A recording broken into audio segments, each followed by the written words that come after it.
If you're planning to trade in the cold snow for warm sand, good vibes, and some of the nicest people you'll ever meet, Cuba is likely a top vacation destination that you're considering. Hey, this is Jen and Ryan from Everest Travels.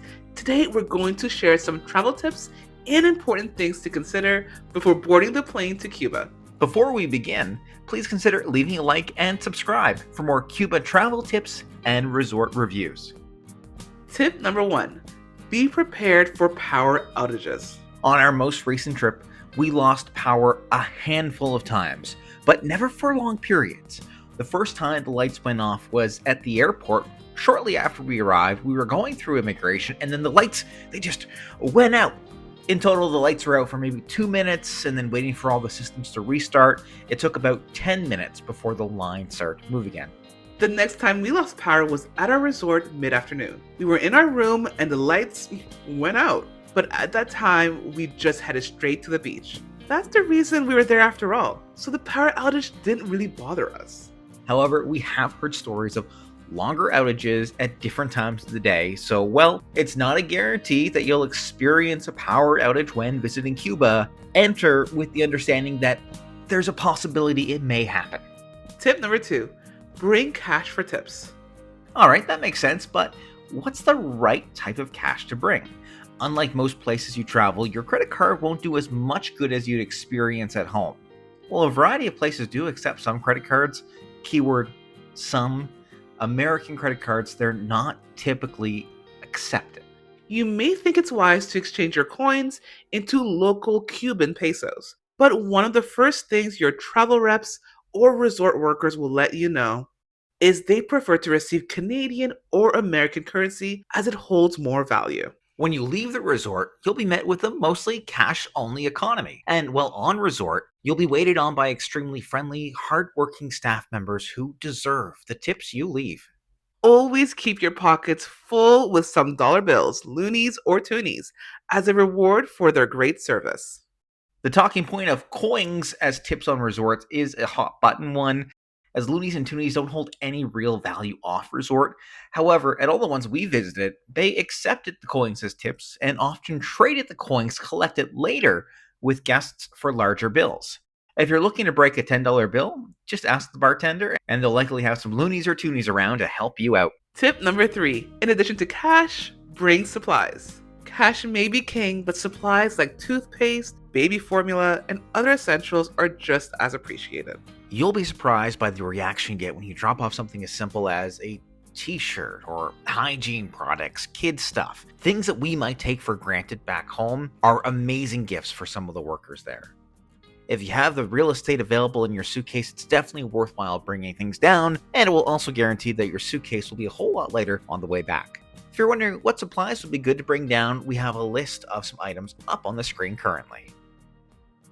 Tip number 4. Prepare for spotty Wi-Fi connection. The strength and reliability of Wi-Fi does vary from resort to resort. Our most recent trip, it was stellar, I would say, for Cuba. We had good signal in our room. Sometimes it would kick us out, requiring us to re-sign in, but once connected, the strength was good.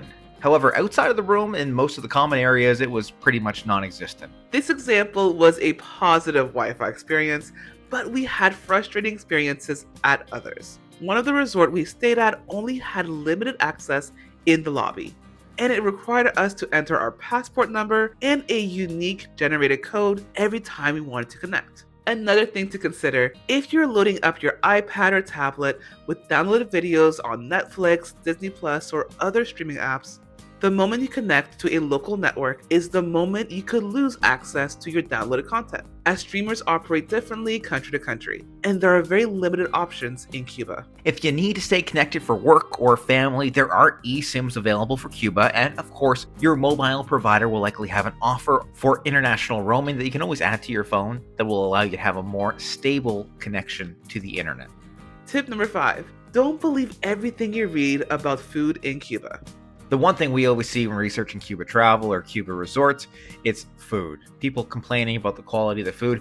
And yes, the food, it isn't the best, but it's far from the worst either. If you absolutely cannot stand mediocre, flavorless food, yeah, Cuba may not be for you if that's going to ruin your whole experience. But If you set your expectations properly, you open yourself up to be pleasantly surprised. On our trips to Cuba, we found the food extremely serviceable. There were some bland dishes we ate, but overall we found the seafood, ham, rice, and bread-based items really tasty. We would often go back for seconds. You have to remember, you're visiting Cuba. You're not at a Michelin star restaurant. There's no guarantee that the meal you ate one day will be available the next. However, they'll always have something available for you to try. If you want to try to make sure the food meets your expectations, pack your own condiments. Many people bring their own hot sauce to add a little extra flavor, or maple syrup for breakfast dishes. And last note on food, order a coffee to go along with every meal. The coffee they make at Cuba is next level. Enjoy it made to your liking, and then even buy some bags on the resort store or at the airport to bring home and keep the vacation alive. Tip number 6, pack snacks that you love. Yes, you'll find lots to eat at the resort, but if you have a picky eater or you're one yourself, and you just want to enjoy some good old-fashioned comfort food back in your room, packing stuff you know that you'll enjoy eating is 100% worth the space it'll take up in your luggage. We're talking chips, crackers, granola bars. These will be great little treats for you to enjoy throughout your trip if the food on offer at the buffet isn't doing it for you. Especially with food shortages being regular occurrences, knowing you have a Pop-Tart back in your room could be just what you need. And if you don't eat anything, it's another thing you can leave behind as a gift for some of the wonderful workers at your resort. Tip number 7, take care of yourself. Sunscreen, bug spray, and water, have those 3 on you at all times. The sun down there is different than the sun up here in Canada. I burn very easily, but for some reason I didn't think it was all that bad. There was a lot of overcast days when we were down there one time, so I didn't put a lot of sunscreen on, and I was regretting it. So apply very, very liberally when you're down there. You may find yourself constantly swatting away different bugs while you're down south. So a bottle of bug spray on you at all times will make your days less annoying and a lot less itchy. The last thing that you want to have happen on your vacation is losing a day or two because you're sick. The best advice we have to prevent that, stay hydrated. Yes, I'm sure you're excited about the unlimited drinks at the bar, but drowning down 10 beers and 0 waters is a recipe for a not so fun morning the next day. Just like the cocktails, the water is also unlimited. And trust us, people sometimes forget that, and I can speak from experience from my first trip to Cuba. I was enjoying myself too much, not taking care of myself, and I lost 2 days due to illness. It was a self-inflicted problem, one that I'll never do again. Tip number 8, set your 5-star expectations properly. This one came as a shock to us on our first trip to Cuba. When we see 5 stars, we expect a lot. It's not a Ritz-Carlton experience that you're going to find when visiting Cuba. A 5-star resort down there might be, a little bit better than a 3-star hotel/resort that you might find in North America. This did not ruin our experience, but it definitely was a bit surprising after visiting some other Caribbean countries before going to Cuba. Oh, exactly. Let's just say the pool may not be heated. The Wi-Fi may not be perfect. The food might not be spiced, but you're still gonna have a good time as long as you set your expectations right. Tip number 9, embrace the Cuban culture.